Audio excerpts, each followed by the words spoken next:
Hello everyone. In today's class on advanced characterization techniques, we are going to deal with small angle X-ray scattering. In the last two classes, we tried to understand how does diffraction work and why we use X-rays. In today's class, we are going to go back and study scattering of X-rays which we had touched upon at the beginning of the first lecture, and also see how we can use scattering to get information about the structure of various class of materials. So, talking about scattering, we have looked and compared scattering and diffraction. We also agreed that scattering corresponds to bending of light from an object or spreading of light from an aperture. We know that scattering, quantum mechanically as such, can be defined as an interaction of the photons, essentially the X-ray photons, with electrons. At the same time, scattering can also occur for neutrons. However, it has to interact with the nucleus of the atoms. We know that diffraction is nothing but directional scattering and it follows the Bragg's law. However, the small angle scattering that we are going to talk about in today's lecture essentially occurs from interfaces. A schematic depicting the difference between diffraction and that of scattering is shown in this slide. You can see here that when the X-rays interact with the periodic arrangement of atoms, we do get diffraction. However, when the X-rays interact with each and individual particles which do not form a periodic arrangement, we do get scattering. A few more words about the difference between diffraction and scattering is presented in the next slide. We know that for diffraction to occur, the wavelength, or the choice of wavelength rather, has to be of the same order of that of the size of the object. I hope you remember that for diffraction, the choice of wavelength has to be such that it is less than 2 times the interatomic spacing, that is, lambda has to be less than 2d. However, for scattering, the size of the object under consideration is much larger than the wavelength that we are using, and therefore we can imagine that there is bending of the light from that particular object, the size of which is much larger than the wavelength of the object. This fundamental difference between scattering and diffraction essentially ensures that the small length scales associated with diffraction leads to a larger angle, considering the Bragg's angle. So, we have n lambda is equal to 2d sin theta, and the angle that we are talking about is pretty large, since lambda is of the same order of that of d, the interplanar spacing. However, since scattering involves essentially large particles and the wavelength which is much smaller than the size of the particles, we do get very small angles, and therefore the name small angle scattering. So, the small angle X-ray scattering was discovered by Guéneur in 1937. It has been well agreed that the small angle X-ray scattering can provide information about the size, shape and number density of particles. We can obtain fractal dimensions in a range of 10 angstroms to up to 1000 angstrom, that is equivalent to about 0.1 micron or 100 nanometers. We can also get information about internal structure of disordered and partially ordered systems. The biggest advantage of scattering, which gives us information about the size, shape and orientation of the particles compared to that of conventional microscopy, say transmission electron microscopy, is that the sample preparation in case of small angle X-ray scattering is very easy.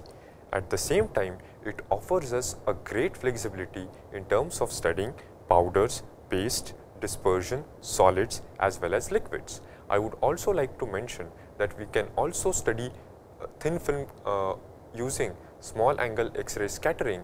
However, this involves a lot of intricacies, and this will be dealt in greater details in the next lecture, wherein we will talk about grazing incidence small angle X-ray scattering.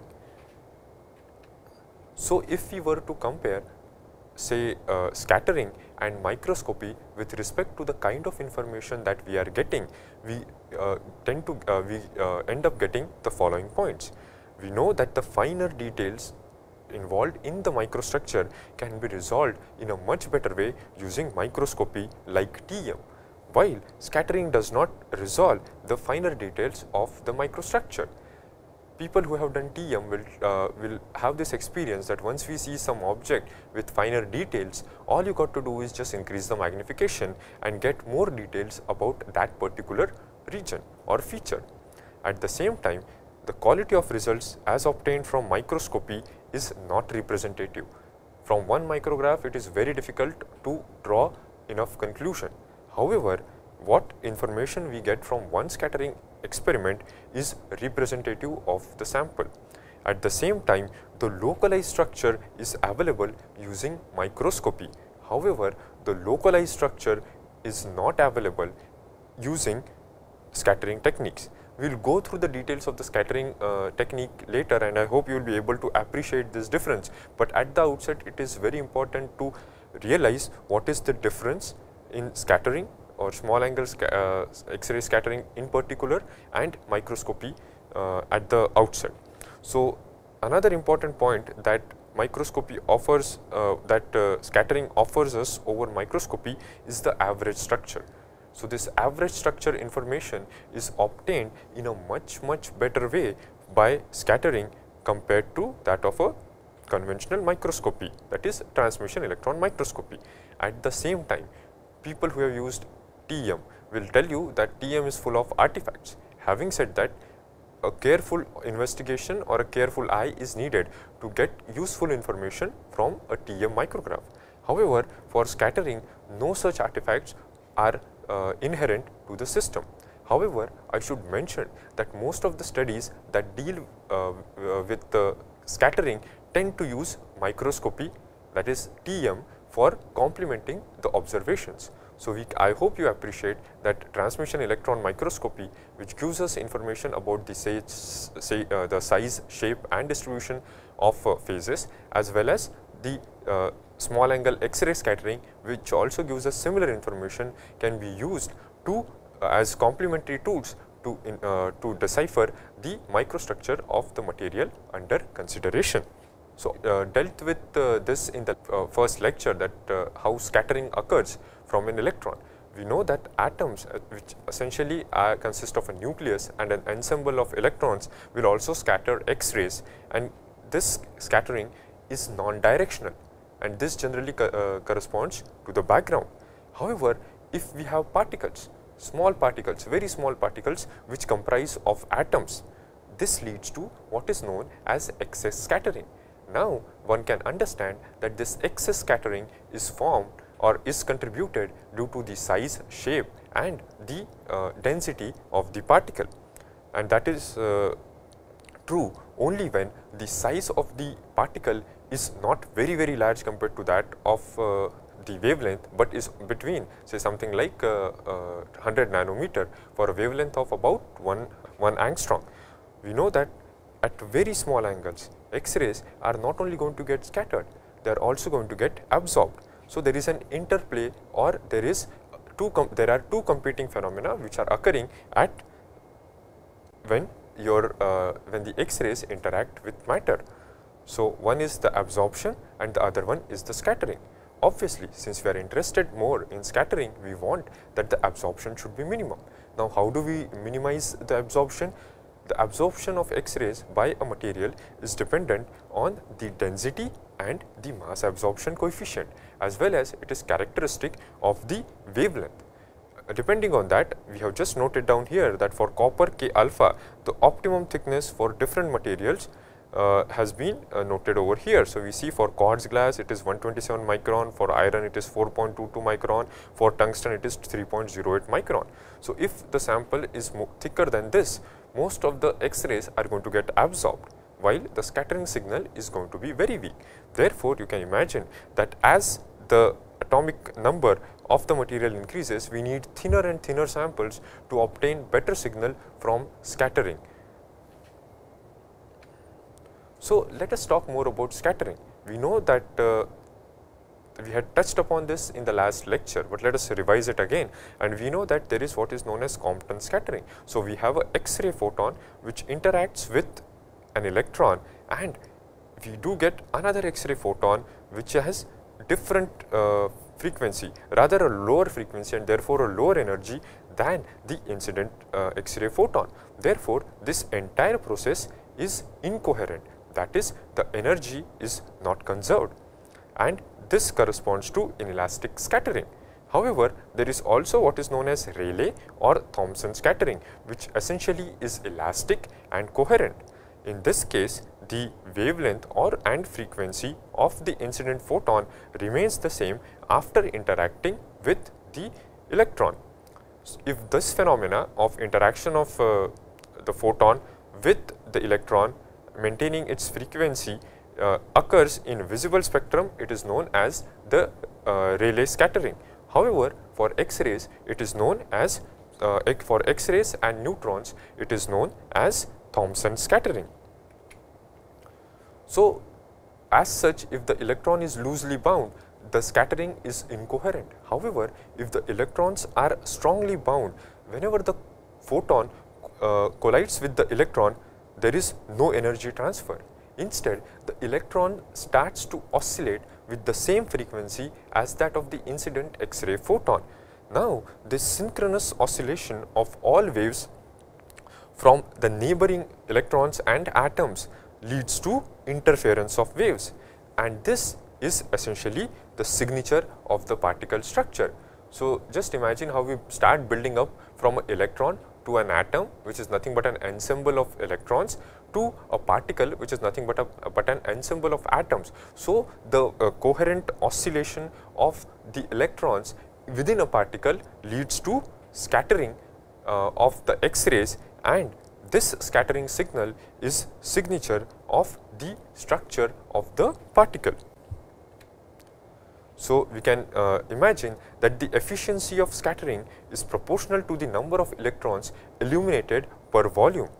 This therefore helps us to define a parameter known as electron scattering cross section. Now, this is given by sigma, and the value is quoted over here, which is 7.93977 into 10 power minus 26 centimeter square, popularly known as the Thomson factor. Now, scattering cross section of atoms is well documented, and this scattering signal essentially carries the fingerprint of element. So, I hope you appreciate that not only do we get information about the size and shape of the particle, but also the different phases or different elements which are present in that particular particle. So, now going back and looking at the mathematical part of it, we know that the length of the scattering vector or the momentum transfer that occurs between the photon and the electron can be given by a parameter q, which is defined as 4 pi by lambda sin theta by 2, where theta is the angle of scattering. I would like to draw your attention to the definition of q, as I hope you recollect that we have a length term, namely lambda, in the denominator. So, q is nothing but a parameter in the reciprocal space. Now, when we do SAGs, we obtain the intensity of scattering as a function of q, or the scattering angle. I hope you appreciate that at small angle we get small value of q, and therefore we need a large value of distance to get this signal. This is because if we are very close, the detector has to be very far away from the sample, so that this small angle is at a significant distance, so that it can be separated out. Unlike small conventional X-ray diffraction, wherein we know that the lambda and d are of the same order of magnitude, we get theta in the range somewhere around 20 to 100 degrees. However, when we 22, say about 60, 2 theta in the range of 20 to 20 degrees and beyond. However, when we talk about small angle X-ray scattering, we only get angles ranging from 0.1 to 10 degrees. The conventional X-ray diffraction system or X-ray diffraction technique that we talked in the last two classes essentially is known as wide angle X-ray scattering.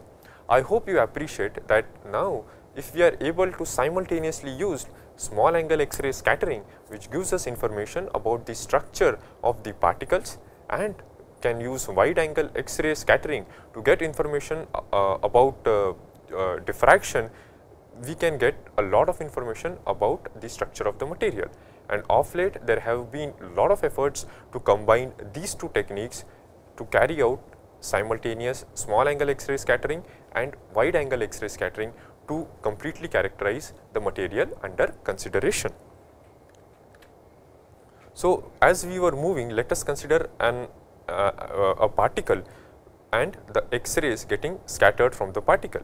We know that there is going to be scattering from all the electrons and therefore all the atoms. Now, these waves, the scattered waves, are going to interfere with each other, and this oscillation pattern is going to have a characteristic shape.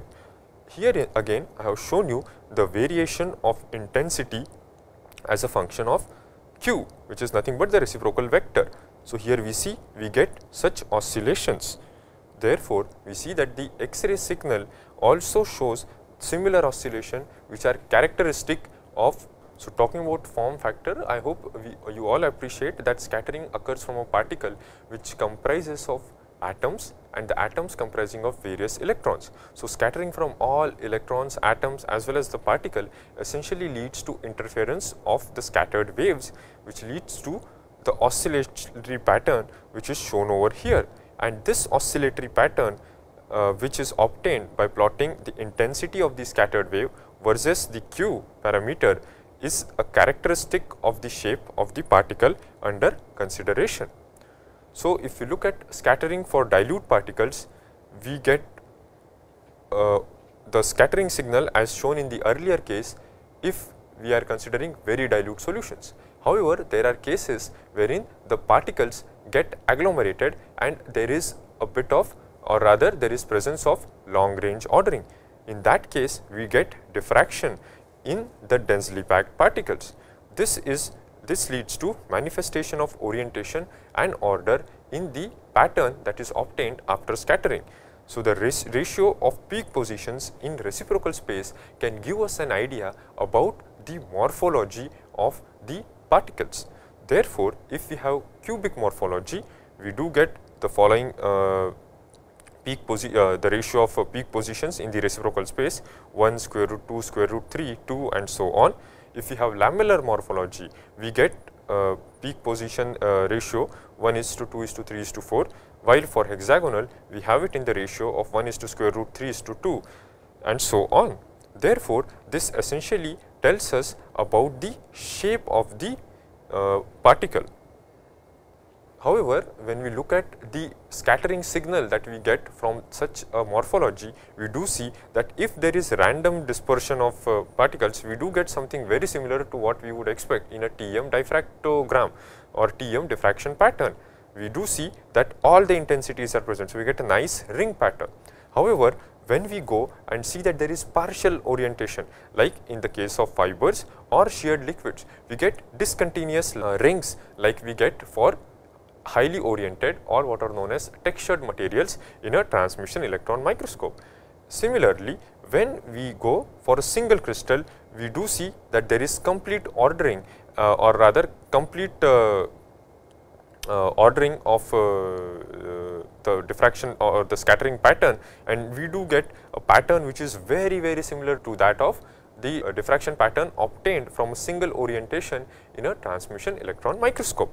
So, I hope you appreciate the similarity between transmission electron microscopy and small angle X-ray scattering. The beauty is, in case of small angle scattering, we do get information indirectly though from the same diffraction pattern. So, we have talked about all the things that can be done, and we will go about the intricacies of small angle X-ray scattering in the couple of slides. But let us first understand whether where all small angle X-ray scattering is useful. So, small angle X-ray scattering is very useful to study different mechanisms of phase separation, namely spinoidal versus nucleation kind of mechanisms.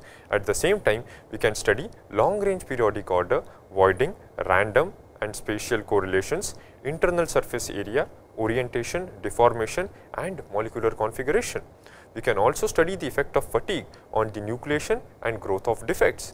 The effects of annealing in terms of long period spacing, dislocation density and line shape and bulk compressibility can also be studied. Now, this appears a wide range of things that we can cover using small angle X-ray scattering, and you would appreciate that why we can cover such a large range of experiments in small angle X-ray scattering when we go to the instrumentation part.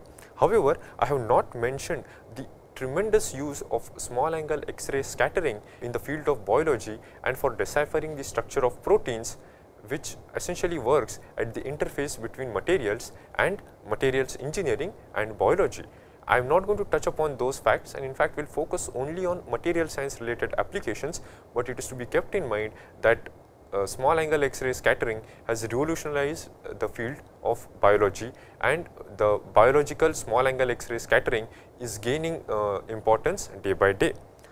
Another important thing that I would like to mention is that what are the length scales that we are going to talk about, right? So, in order to know the length scale, it all depends on the kind of beam that we are getting. I hope you remember the kind of beam processing we talked about in the last class. So, there I would like to just bring it to your notice that a beam with divergence of about 0.2 millirad can give us a resolution of about 100 nanometer, which is probably, or rather is the limit of the small angle X-ray scattering technique. Therefore, you can imagine that for all entities involving particle size up to few tenths of angstroms to about 1000 angstrom can be studied using small angle X-ray scattering. They find tremendous use in polymer chemistry as well as polymer behavior because the length scale that is associated even with longer chains falls in this length scale. So, let us talk about the instrumentation part. So, essentially all we need is a very strong beam of X-ray. Now, the beam of X-ray has to be very small in size, about 50 to 80 micron, and therefore, I hope you remember what all we had talked about. We need either a rotating anode or a microfocus X-ray tube, which gives us very high brilliance and a very small beam size. Once this wave with a wave vector of 2 pi by lambda passes through the sample, it gets scattered, and we have to place a detector at a far distance.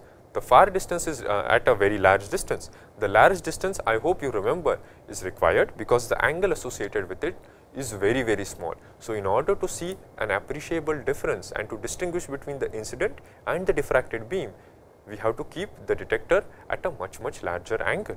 I hope you also appreciate that a two-dimensional detector gives us much better information. I will like to go back and show you this output which we had talked about. I hope you appreciate that this kind of an output comprising of rings or spot patterns can be easily obtained using a area detector. Now, coming to the actual assembly of small angle X-ray scattering, which is shown in this figure below, we see that we have a source, a monochromator, a collimation system, and then a detector over here. The point that is to be noted is that we have a sample holder right in between these two vacuum chambers. So, the sample holder cell can comprise of not just a sample through which the X-rays pass, but we can apply various external forces like deformation as well as heating on the sample and study the evolution of microstructure in situ. This is probably the biggest advantage that small angle X-ray scattering offers in terms of studying the microstructure evolution in situ during deformation or annealing.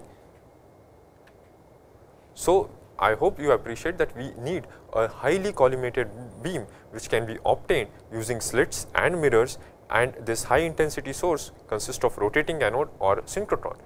Till date, the small angle X-ray scattering carried out using synchrotrons is probably yielding much deeper insights into the understanding of various materials than a laboratory scale small angle X-ray scattering.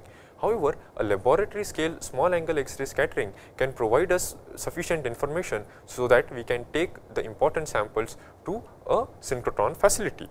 So, as we had already mentioned that we need to use a two-dimensional detector to get a quick reading, as well as the large distance between sample and detector is required. The different geometry of the optics is shown over here.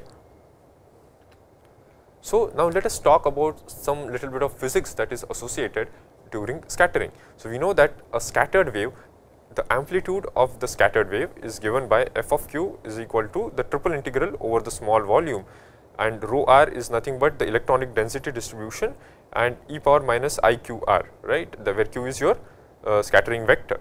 So, this defines your amplitude. You know that intensity is nothing but the square of the amplitude, and this is defined by the equation given over here. So, for a particle in a matrix, or for that matter any two-phase system, the difference in the electronic density plays a very important role. Now, at large value of q or scattering vector, there is a large angle intensity proportional to the surface area per unit volume. So, the most important entity which will define the shape of the particle is the surface area per unit volume. For infinitely sharp interfaces, we know that the area is given by 1 over 2 pi del rho square v into k. This k is given by the Poirot limit is proportional to q power 4 times iq. I will talk about the Poirot limit which occurs at higher value of q and what is known as the Goyner limit which occurs at the lower value of q in the next few slides. So, the point that we have to remember is that the intensity distribution as a function of q is proportional to the Rg square, which is nothing but the radius of gyration, and I0 is the scattered intensity not related to the shape of the particle. So, this phenomena or this equation is valid for all the values of q dot Rg much less than 1. This is what is essentially known as the Goyner limit. While in the earlier case, what we had talked about is at higher value of q where the interfaces are sharp, we are in the Poirot limit. So, I hope you appreciate that you can always combine these two regimes, the Goyner limit at the lower value of q and the Poirot limit at the higher value of q.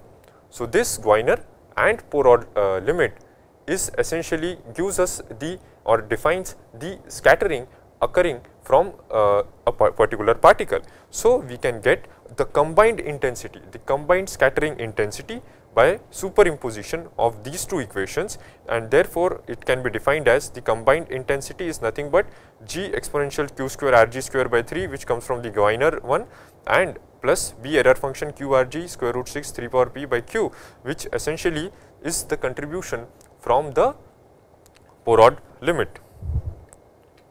Let us not get into the complications involved in this equation and just look at the evolution of the spectrum that we get due to small angle X-ray scattering. So, the small angle X-ray scattering gives rise to a scattered intensity versus Q diagram which comprises of this kind of a behavior and shows characteristics oscillations. I hope you appreciate that these oscillations are occurring over a range of Q. As I had already mentioned that the Goyner regime essentially occurs at lower values of Q, while the which can be blocked up to here, while the Poirot limit occurs at higher value of Q.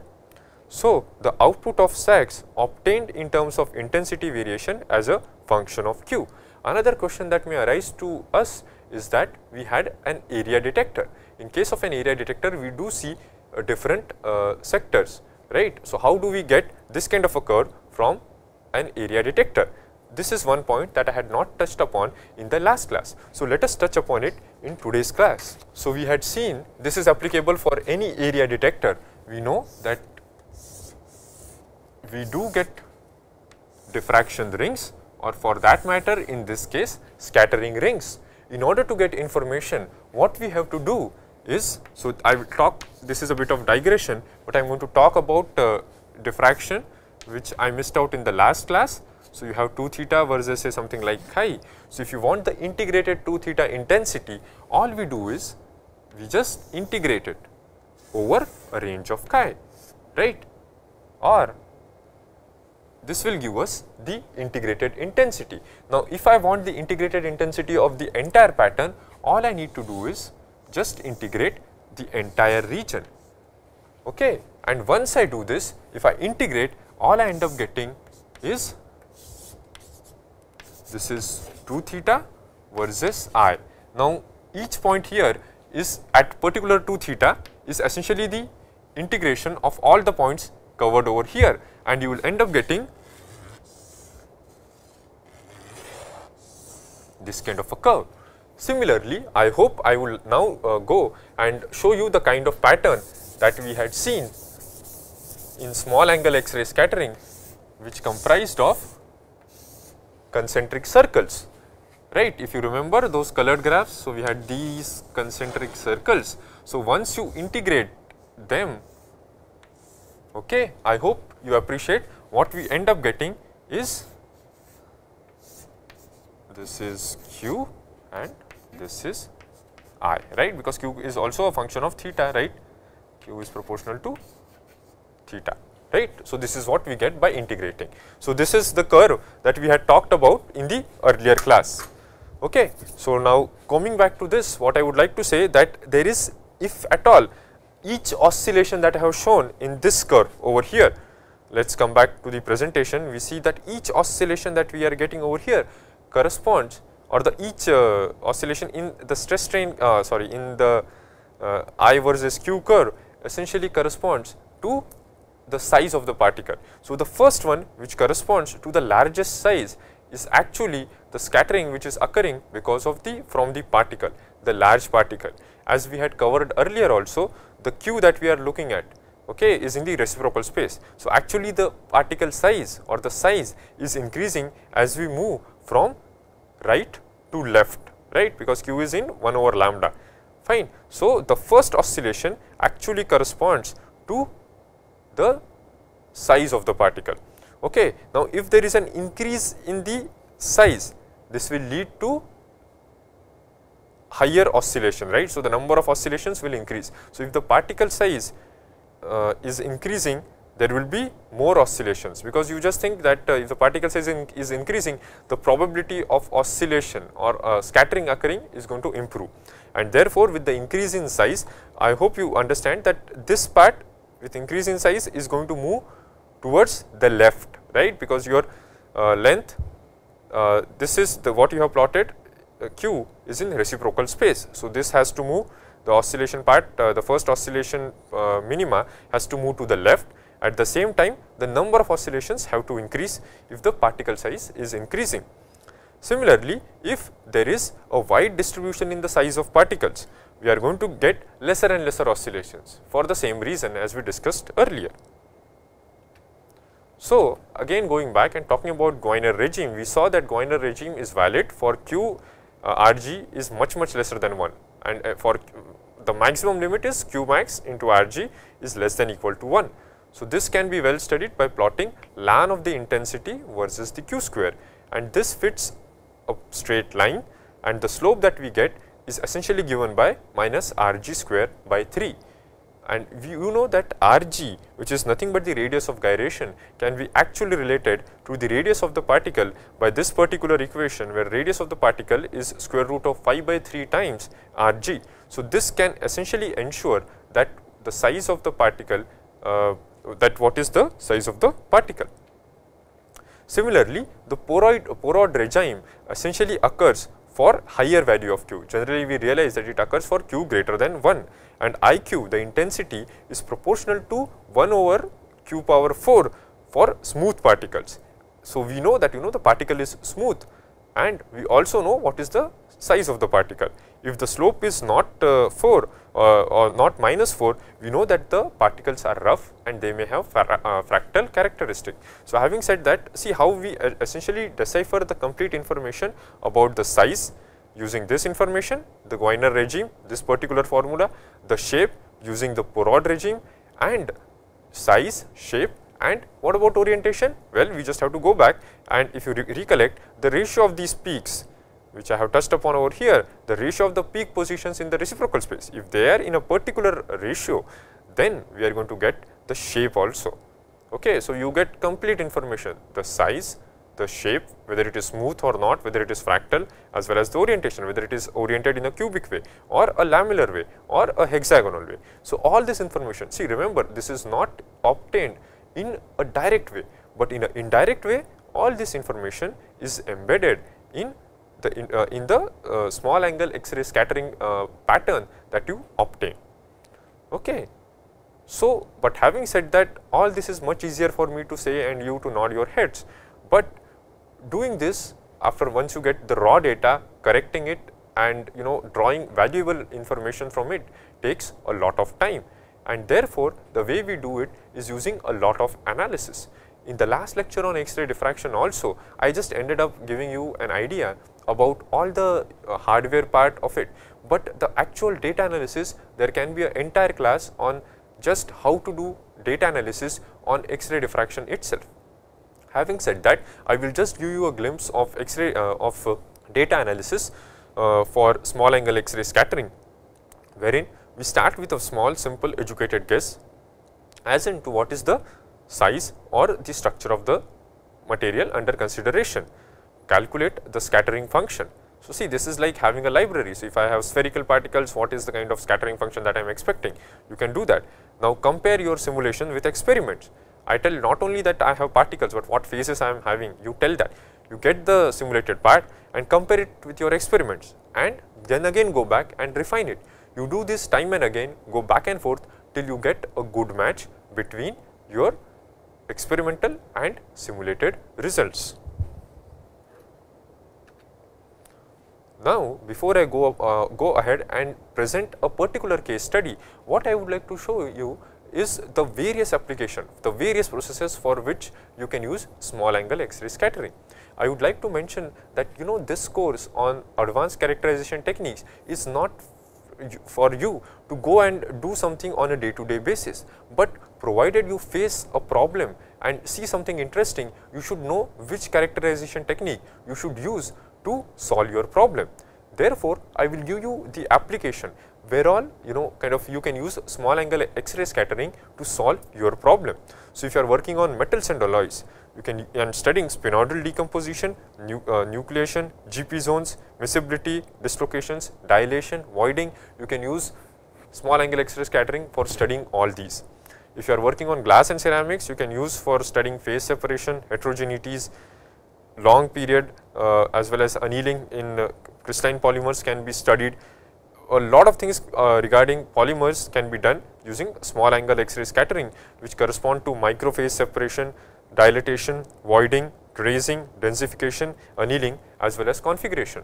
As I had earlier mentioned that in biology there is a lot of use of small angle X-ray scattering. However, I hope you remember, you can appreciate that the signal strength or the scattering from biological molecules is very weak, and therefore, most of the times we need a very strong X-ray source, and therefore, most of the small angle X-ray scattering to be carried out on biological samples is mostly restricted to synchrotron. Okay. So, but on a routine basis, if you get access, it is worth trying to find out what kind of information we can get using small angle X-ray scattering. I have therefore chosen a particular case study. I will not go in much details, but just present one case study, and I would request that you go back and go through the case study once again to appreciate the beauty of the small angle X-ray scattering technique. So, this is one paper by Deschamps et al. Published in Acta Materialia, where they talk about in situ small angle scattering study of precipitation kinetics in an aluminum zirconium scandium alloy. So, this is very important. See, precipitation hardening is something that has been studied over plenty of years, but still the actual evolution of the precipitates during aging is not well understood, particularly in something like aluminum zirconium scandium alloy, where we get a core shape structure of precipitates. So, in the first figure which is shown at the bottom, we see on the left hand side, we do see that the scattered intensity versus Q, this is the old figure that we had seen last time around. We see similar oscillations, right. We can also plot the intensity into Q power 4 versus Q, and we do see there is another oscillation. So, herein I have plotted this from, I have borrowed this from the paper, and they show that your calculated one shows a good match for the core shell microstructure which is shown over here, while the homogeneous one does not show. So, here you see, you make a guess, you make a calculated guess, and you see that your experimental and the guess comprising of core shell microstructure consisting of two phase, right, which we will talk about in the next slide, gives you a much better match. So, here you start with an assumption and see whether it matches your experimental findings or not. A few more information on this. So, you know that we get in the present case, we do get a good match in the Gwiner as well as the Porod regime. We see that the first peak, which corresponds to the largest distance, which I had shown earlier, corresponds to the size of the precipitate. So, we can get information about the size of the precipitate. Similarly, what calculation we are doing, right, to fit the peak gives us information. The fitting the peak, what I mean core shell microstructure, what I was talking about is that the precipitate, we get a core comprising of plenty of scandium. So, it is a scandium rich core and a zirconium rich periphery. So, how do you get information about this core shell microstructure? Well, while calculating this particular calculated core shell, I hope you remember there was this delta rho term which you are putting. So, this delta rho comprises of rho 1 and rho 2, which is nothing but the electronic density of the phases under consideration. In this case, we can have scandium and zirconium. So, what all information we are getting? So, in the first graph over here, we see we have precipitate volume fraction as a function of time. So, this was done for 3 different temperatures. We also get information about the precipitate radius. Again, all this information is obtained from small angle X-ray scattering. We can also go back and get information about the zirconium to zirconium scandium in the shell. So, zirconium plus scandium, so the fraction of zirconium. Now, again this information is obtained while we are doing the fitting of the scattered intensity. So, we can know how does the microstructure is evolving in terms of the elemental content. At the same time, we also get information about relative thickness of the shell, which again can be determined during our fitting, and we can get information as a function of time at various temperatures. Therefore, I hope you appreciate that using small angle scattering, we can study precipitation evolution in aluminum, scandium, zirconium alloy as a function of time in situ. Now, this is one advantage which we get over any other characterization techniques or in situ which involve in situ deformation like in situ heating and precipitation like transmission electron microscopy. So, I hope with this case study I have been able to give you just a brief glimpse of what all small angle X-ray scattering can do. I hope that you go back and search for application of small angle X-ray scattering in your area of interest. In the next class, I will expose you to another technique which is a sister technique of small angle X-ray scattering and is known as grazing incidence small angle X-ray scattering. That is it.